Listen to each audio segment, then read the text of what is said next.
es accesible a ser de alguna manera extraído y explotado, ¿no es cierto?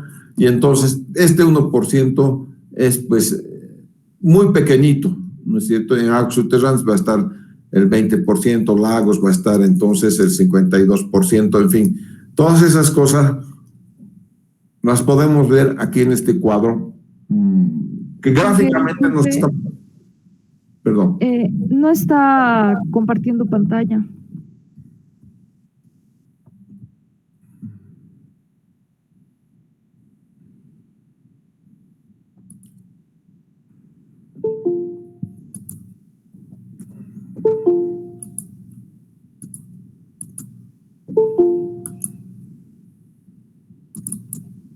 ¿Ahora sí? ¿Sí? Ahora sí. Ya. Entonces les decía que en este grafiquito ustedes pueden ver entonces cuánto es de agua dulce y cuán poquito podemos nosotros explotar el agua dulce. Cuando nosotros vamos a tener entonces distribución del agua en la tierra, ¿no es cierto? Tenemos que tener qué clase de distribuciones vamos a tener, ¿no es cierto? Entonces, dentro de esa clase que vamos a tener tres tipos, ¿no es cierto? Vamos a añadirlos acá, que no están desafortunadamente en su presentación, ¿no es cierto? Entonces podemos tener fuentes superficiales, ¿no es cierto? Vamos a cambiarle de color.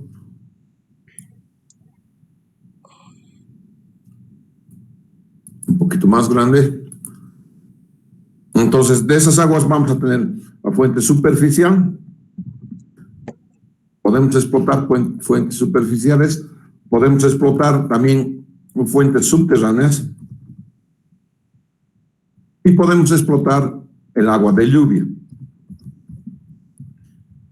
Entonces, las tres características podemos tener, digamos, en uno solo. Y entre las superficiales, ¿qué es lo que podemos tener entre las fuentes superficiales? Podemos tener el agua de los lagos, ¿no es cierto? Podemos tener agua de los ríos. Puedes tener entonces de las lagunas, de los currichis, los pantanos, ¿no es cierto? De los bofedales.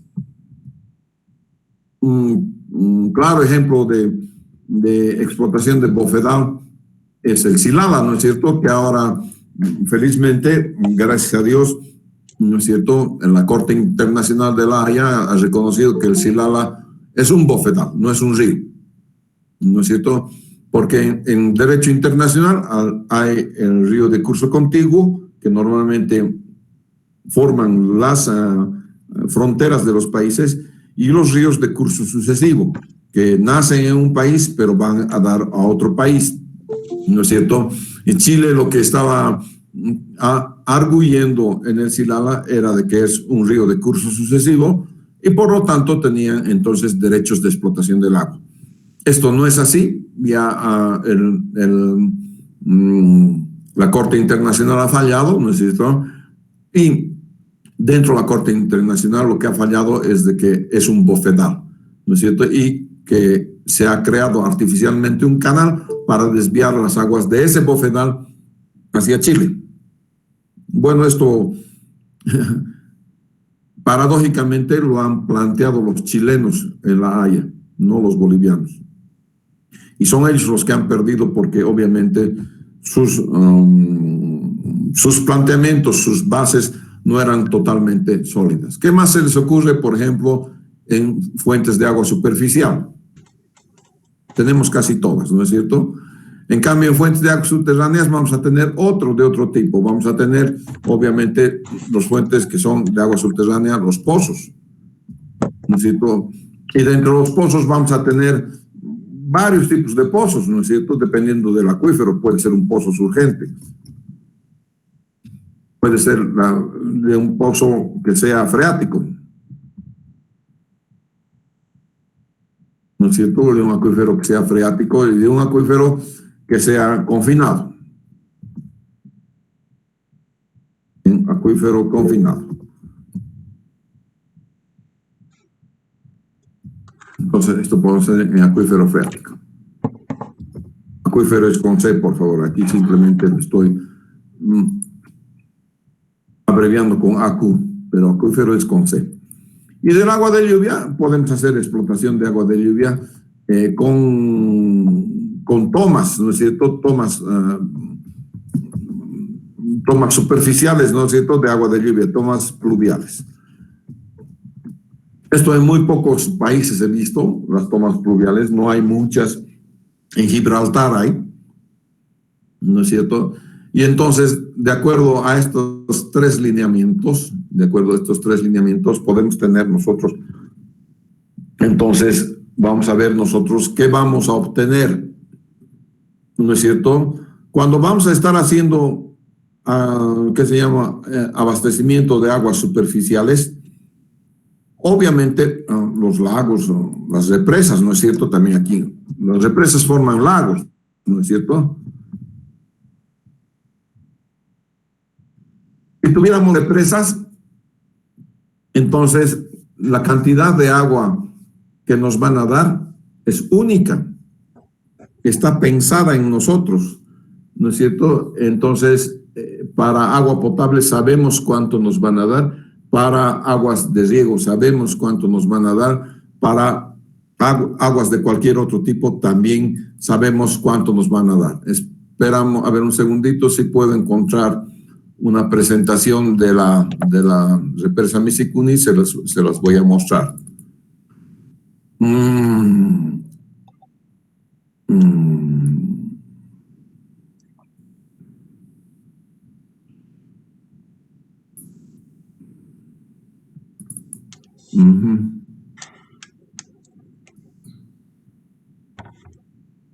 Creo que no hay.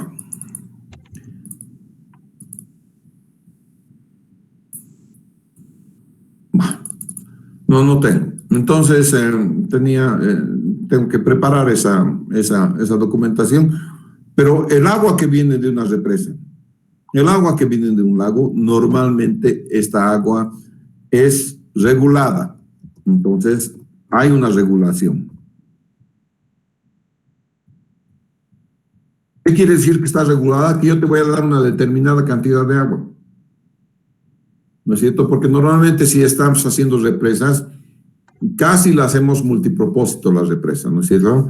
Hoy día, por ejemplo, como me toca hacer supervisión del diseño de lo que se va a hacer en Obejullo, en La Paz, ese proyecto de Obejullo, que es el último que se va a recién hacer, ¿no es cierto?, contiene una represa y aguas abajo tienes un uso múltiple, que puede ser para riego, de hecho va a ser para riego, y parte va a ser para agua potable. Necesito, cada vez que estoy entonces considerando un esquema donde hay una represa, siempre tienes que considerar que parte del agua se va a ir a riego. Y en el camino de la aducción, parte del agua se va a quedar también por las comunidades por donde vaya pasando el agua. Y no te tienes que enojar por ello. Tienes que más bien, permitir que esas cosas se hagan de principio, es decir, tiene que estar en el diseño. Lo mismo es de bofedales. Básicamente también tengo que tener agua regulada. ¿Por qué tengo que tener agua regulada en bofedales? Primero porque los bofedales están protegidos por la ley 1333, ¿no es cierto? Aquí vas a tener una protección de la ley 1333, ¿no es cierto?, la ley de medio ambiente, porque en los bofedales existe vida, y los bofedales, digamos, son los que dan vida a muchos ecosistemas, sobre todo de altura. Cuando nosotros hemos querido alguna vez explotar aguas de bofedal, los ambientales nos han saltado en el cuello. Y tienen razón, ¿no es cierto? Porque hay especies, existen especies que ni siquiera están estudiadas. Cada vez los de biología de la Universidad San Simón van y estudian un bichito que por primera vez en el mundo lo van a poner. Entonces, claro, tienen 100,000 publicaciones porque 100,000 bichitos hay, ¿no es cierto?, que son nuevos para todo el mundo, y cada vez van publicando un estudio sobre un nuevo bichito. cuando tenemos ríos, ahí es la cosa, ¿no es cierto? ¿Qué tipo qué tipo de toma voy a hacer cuando se hace en un río? ¿No es cierto? Voy a tener entonces algún tipo de toma que me permita llevar agua. Entonces vamos a ver dentro de las fuentes superficiales. Tenemos varios tipos de captación. Tenemos las captaciones que son de fondo y tenemos las captaciones que podrían ser, digamos, con una represita pequeña. Aquí tengo una represa pequeña y entonces aquí hago que el agua se sobreeleve y entonces cae a la cajita de derivación, y de la cajita de derivación, de esta cajita de derivación, va a ir entonces hacia la toma, hacia el agua, hacia la planta de tratamiento. En este no, en este el agua pasa por encima del río y cae acá, cae en esta caja, ¿no es cierto? Y de esta caja se desvía a la caja de derivación nuevamente, y de la caja de derivación se va hacia la planta de tratamiento o hacia la distribución, dependiendo de qué calidad de agua. Pero normalmente en aguas superficiales existe una variación de calidad de agua. No es lo mismo la calidad de agua en tiempo de sequía que la calidad de agua en tiempo de crecida. Ustedes imaginarán que en crecidas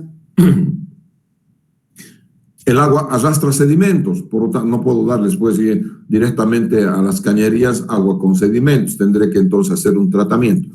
Entonces normalmente las aguas superficiales normalmente van a recibir un tratamiento, ¿de acuerdo? Entonces eso es por lo general, las aguas superficiales van a recibir el tratamiento. Entonces si nosotros analizamos un poquito más la toma de fondo, ¿no es cierto? También llamada toma tirolesa, ¿ya? La toma de fondo también la conozco como toma tirolesa, ¿no?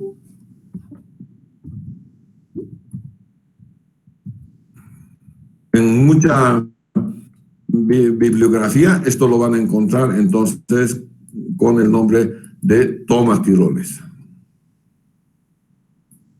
Ya, ¿no es cierto? En la toma de fondo.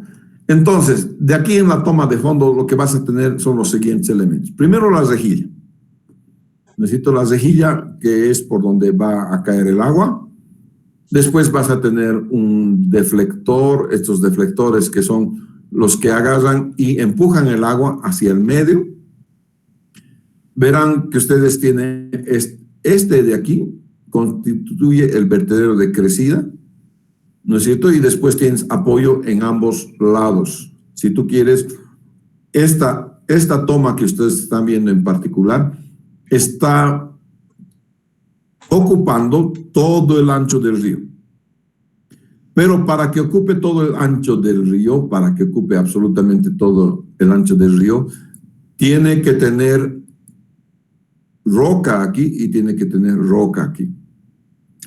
Pero existe otra manera de hacer esto. Veamos si puedo encontrar esa manera de hacer. Ya sé dónde está. Un segundito.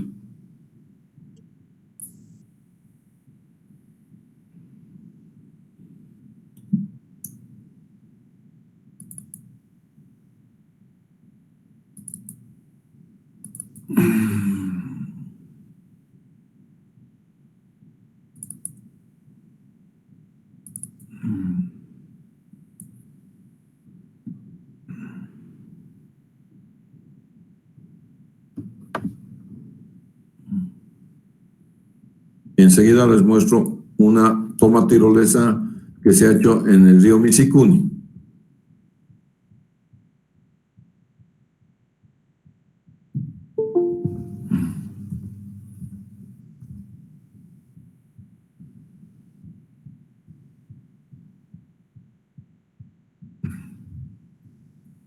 Ahí está.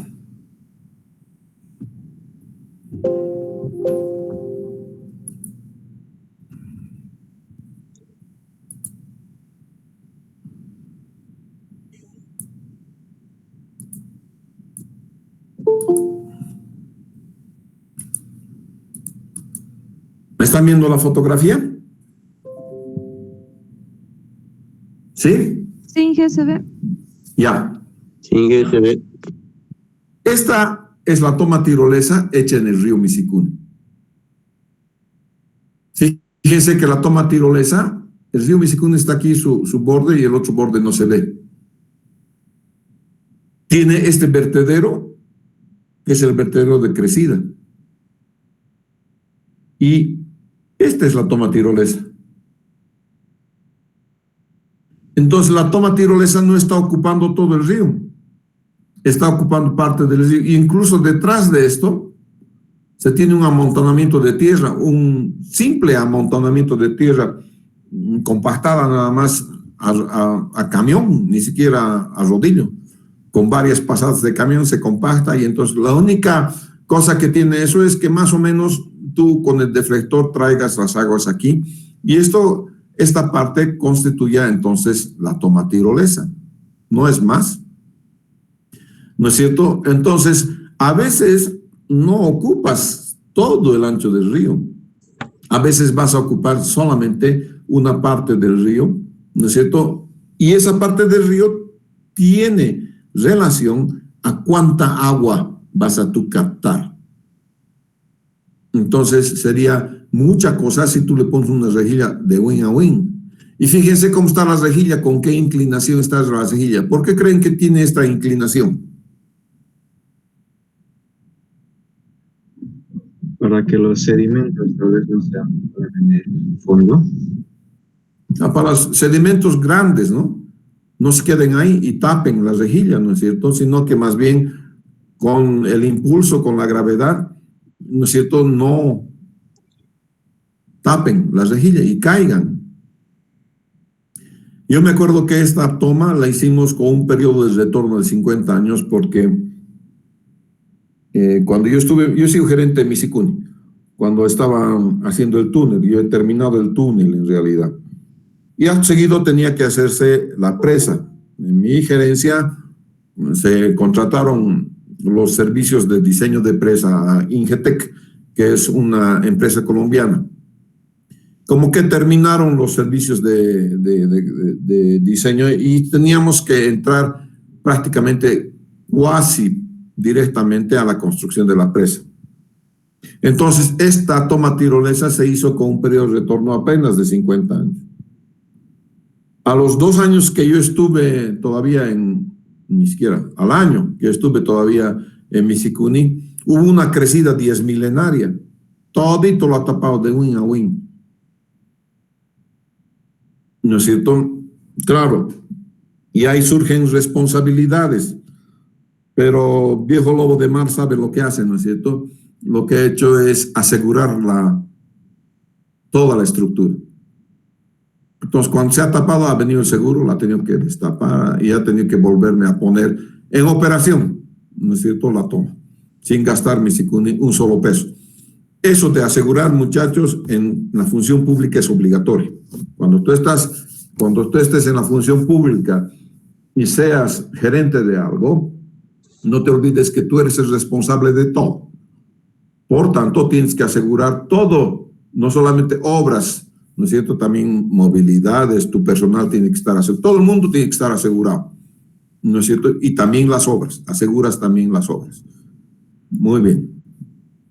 Entonces, este es otro tipo, entonces, de toma tirolesa, ¿sí? Hay varios, podría decir que podrías tener varias presentaciones de tomas tirolesas, ¿no es cierto?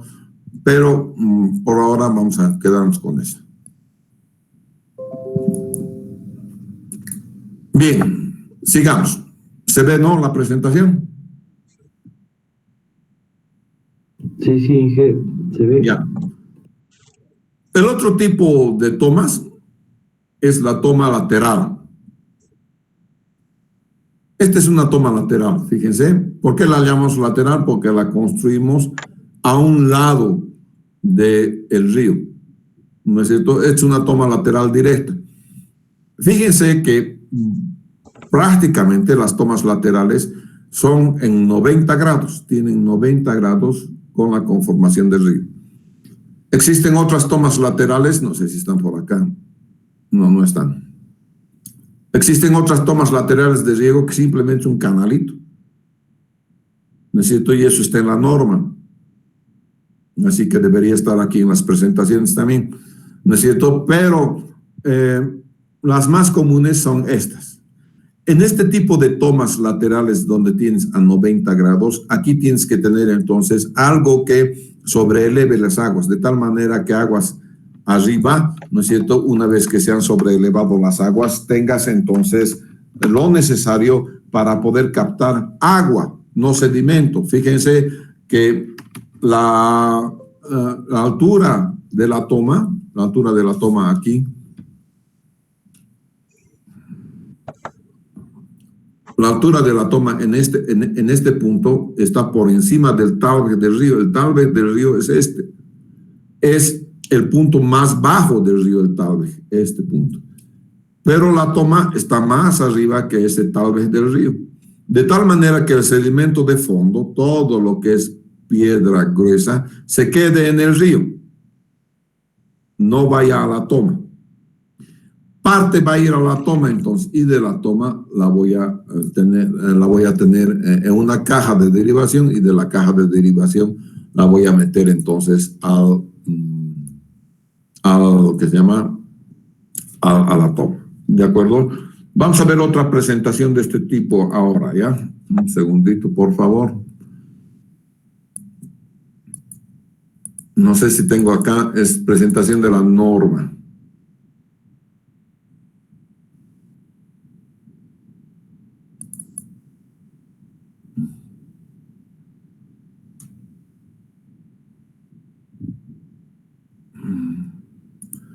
Si me esperan un segundito, enseguida voy a ver, ¿ya?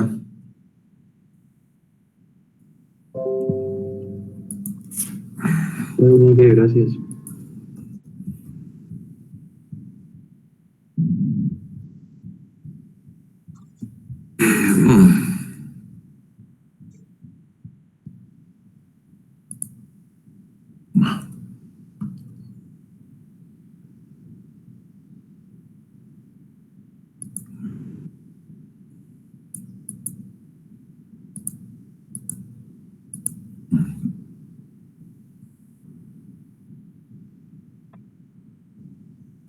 Bueno, no está por acá.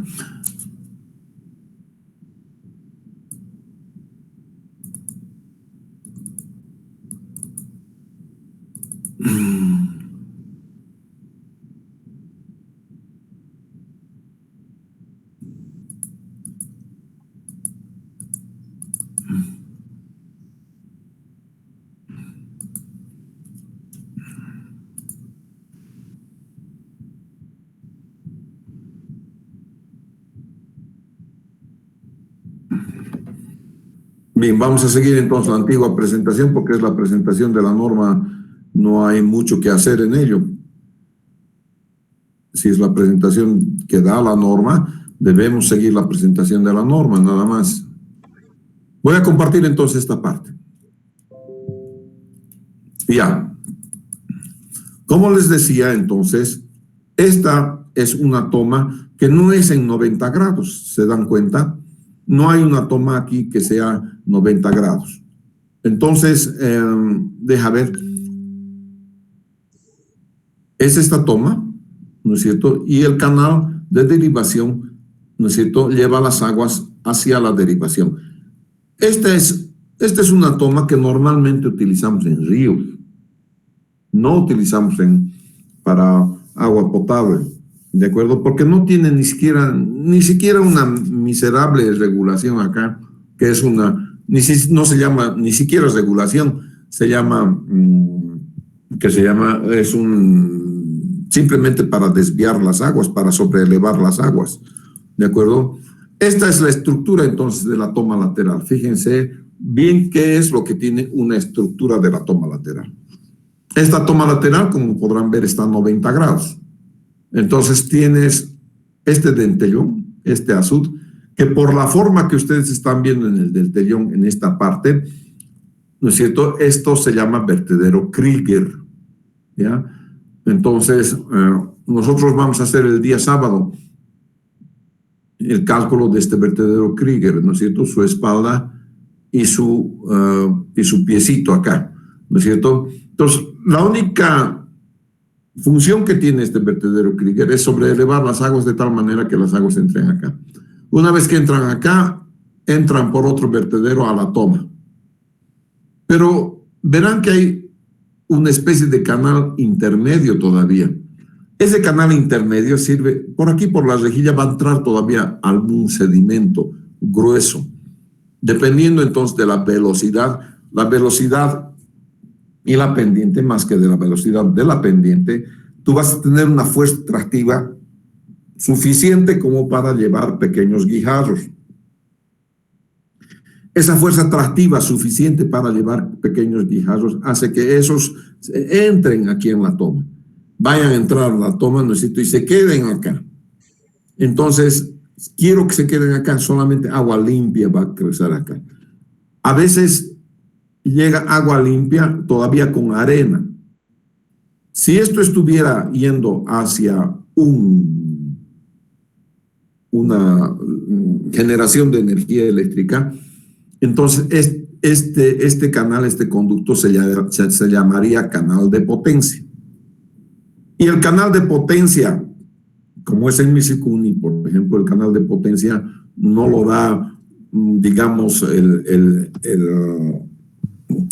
túnel es en realidad el canal de potencia en el río, en la presa Misicuni, ¿no es cierto? Es un conducto abierto también el túnel. Pero se imaginarán que tiene que ser a pendiente mínima para poder generar para que no pierdas carga, porque la energía, la potencia es gamma QH. O sea, si en H pierdes, vas a perder también la carga que te permite generar energía eléctrica. Pero algo más. Si este canal es un canal de potencia para generar energía eléctrica, no tiene que tener arena. Entonces, en medio le voy a colocar entonces un desarenador. ¿Ya? Entonces, el desarenador va a ser que después del desarenador tenga exclusivamente agua limpia, sin arenas. Y entonces esa sí puedo llevar hacia la generación de energía eléctrica. Porque si no pongo el desarenador y llevo arenas, por ejemplo, en Misicuni tengo 1000 metros de caída. ¿Se imaginan un granito de arena cayendo desde 1000 metros de altura en la hoja de la turbina Pelton? Ahora, no es solo uno, son miles de granitos de arena. Entonces, la turbina Pelton va a desaparecer en menos de 2 meses, ¿no es cierto? Entonces, no te puedes dar el lujo de llevar arena en un canal de potencia. ¿De acuerdo? Ahora, si es para agua potable, hay que ver cómo está construido el canal. ¿De acuerdo? Porque también las arenas tienen un efecto abrasivo. En todo caso, lo moderno es no llevar el agua tan contaminada a la planta de tratamiento, tan poluida, no contaminada, poluida, porque se poluye por medio de las arenas. La contaminación es que te hace daño al ser humano, la polución es que impide el uso. Claro, agua con arena no puedes tomarla, ¿no es cierto? Entonces impide el uso para el cual estaba destinada en las aguas, ¿no es cierto? Entonces lo que vamos a hacer, muchachos, es colocar siempre un desarenador acá, siempre. Entonces aquí en esta figurita le va a faltar un desarenador y después del desarenador recién voy a tener el canal de potencia.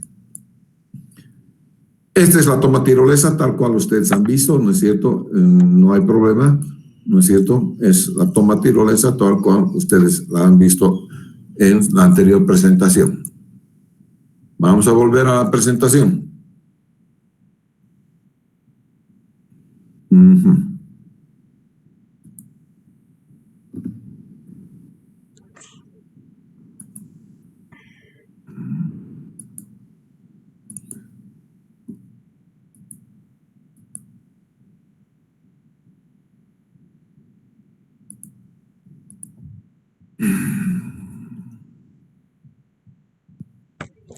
No se ve, ¿no?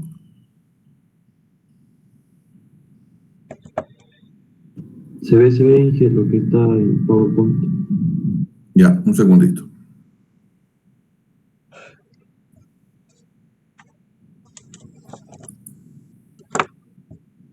Ya. Volvamos entonces a nuestra presentación. Como no tenemos una regulación, no es una represa, entonces la cantidad de agua que yo vaya a recibir no es pues constante. Entonces yo tengo que saber cuánta agua realmente puedo extraer de un curso natural, un río. Esa cantidad de agua que se puede extraer se llama en líneas generales, voy a insertar aquí, se llama, un cuadrito de texto aquí, una toma que se llama, deja ver,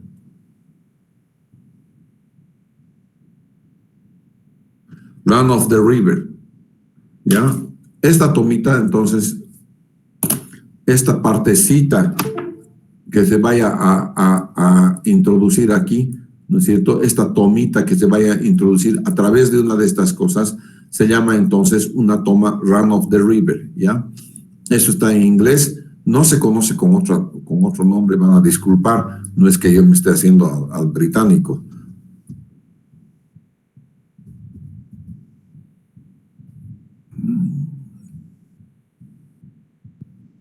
Vamos a cambiarle de color. Ese es. Entonces, la toma se va a llamar run of the river, ¿no es cierto? Quiere decir que no tiene regulación o que su variación es diaria, en otras palabras, ¿no es cierto? Cuando la variación es diaria, necesariamente debo construir esto que están ustedes viendo acá, que se llama la curva de duración de caudales. Y la curva de duración de caudales es un proceso gráfico como el que ustedes están viendo. Se construye esta curvita, ¿no es cierto? Y esta curvita te da las posibilidades, ¿no es cierto? Estas curvitas son normalmente diarias, ¿no es cierto? No son mensuales. Cuando hago medios anuales y mensuales ya estoy queriendo hacer una regulación mediante una presa. Esta es una presita derivadora. Si la presa es derivadora, entonces voy a tener un diario, un registro diario. Esto no tanto. Se puede hacer, pero no es digamos, lo usual. ¿De acuerdo? Entonces, no es lo usual, lo voy a hacer con caudales diarios. Entonces, este caudal, por ejemplo, de 10, ¿no es cierto? Aquí está el caudal minimorum, ¿no es cierto?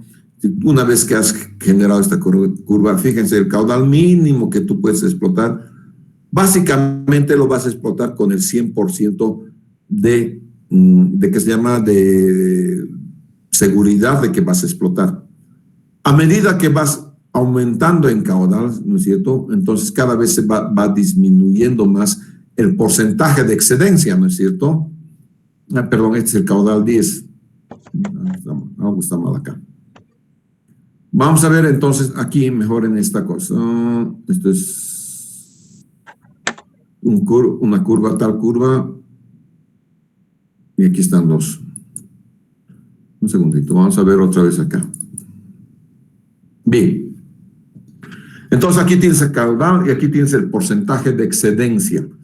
Entonces, para un caudal que esté por aquí, el porcentaje de que tú tengas la probabilidad de que se exceda este caudal, ¿no es cierto? Este caudal es el 90%. Tú dices, 90% del tiempo, este caudal va a ser excedido. Pero ese caudal es pequeñito. Aquí nomás está. Depende cuál es la forma de esta curva, ¿no es cierto? La forma de la curva te va a definir entonces qué tipo de caudal, cuánto vas a poder, que se llama extraer de este caudal. Muy bien. Si queremos más caudal, por ejemplo acá, un caudal que esté por acá, ¿no es cierto? Su porcentaje de excedencias va a ser mucho menor. Digamos, el caudal medio, 50% del porcentaje. tienes una chance de que 50% vas a tener de que el caudal esté asegurado. Cuando nosotros decimos que el caudal está asegurado, le conocemos con el nombre de caudal firme. ¿Ya? Entonces, el caudal firme en este caso, para el caudal medio sería, para la mitad sería 50%. 50% de chances de que sea excedido y 50% de chances de que no. Si seguimos incrementando el caudal, vamos a tener aquí el caudal 10.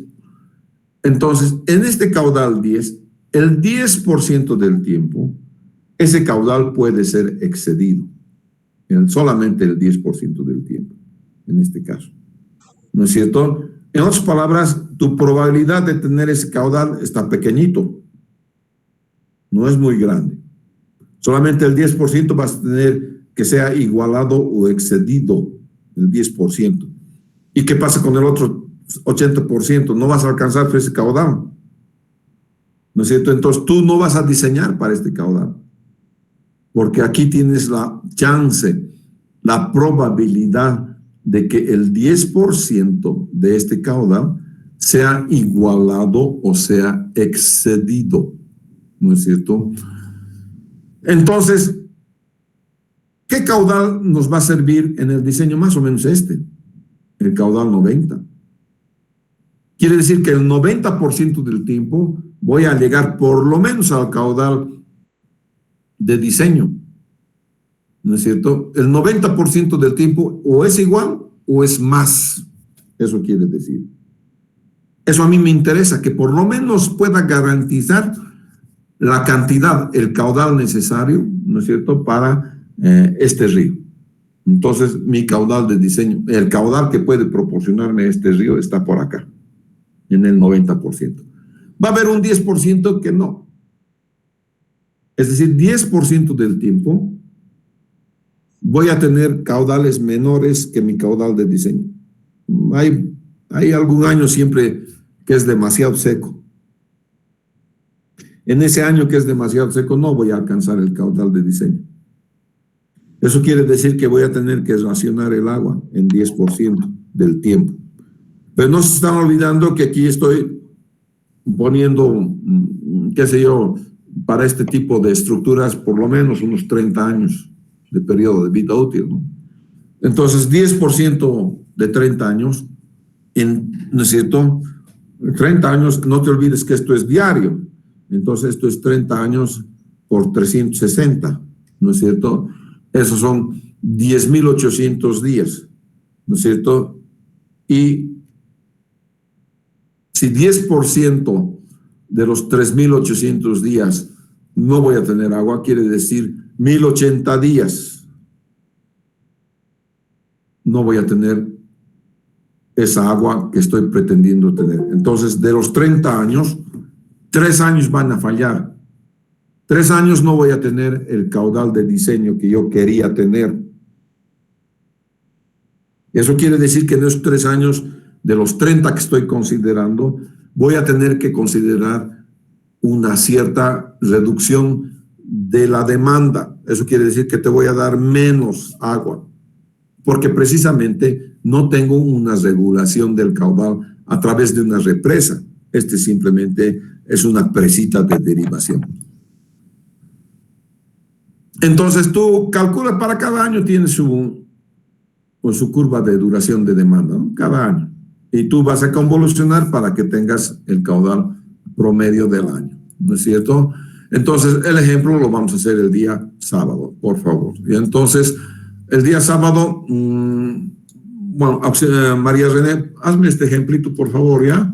Yo voy a ocuparme del día sábado de lo que es la toma, que se llama el vertedero Krieger. María René.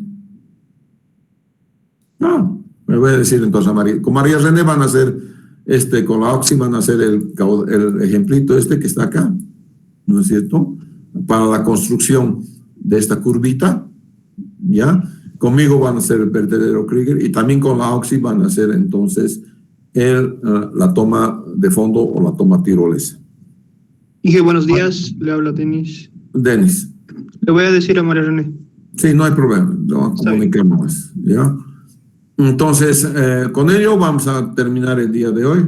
Entonces, vamos a continuar el día sábado con la práctica en el vertedero Krieger, ¿ya? Preguntas, muchachos.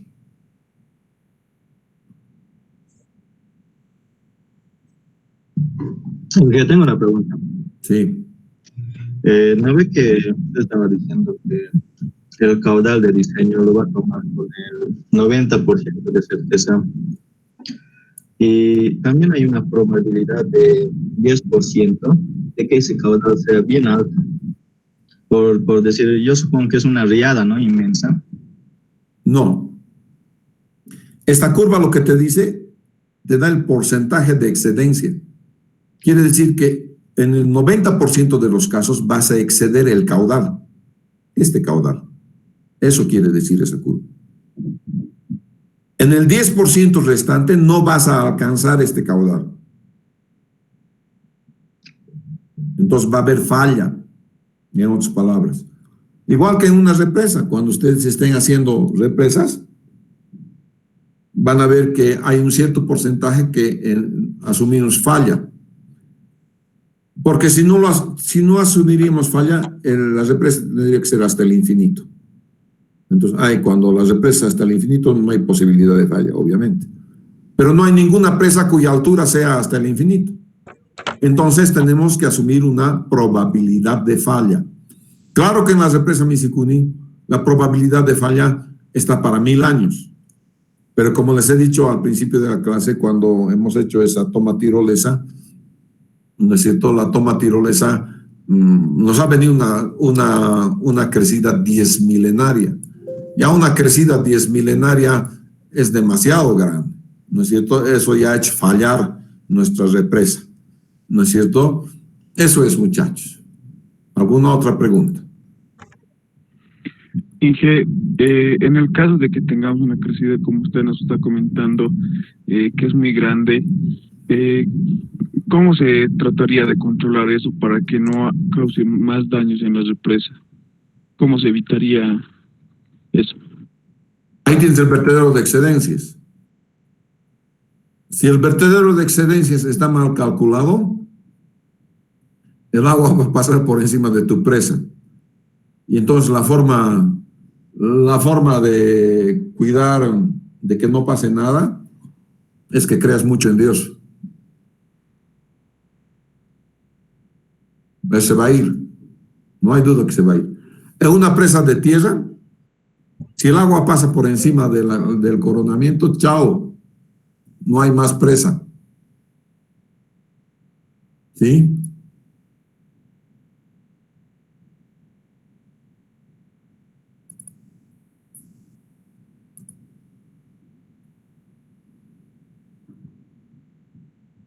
¿Otra pregunta?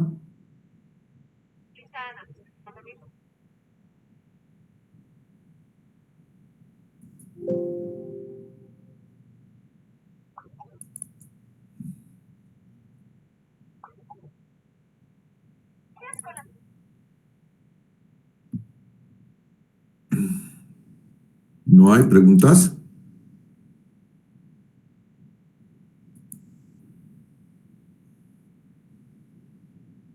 ¿Preguntas, muchachos? Todo bien, Inge.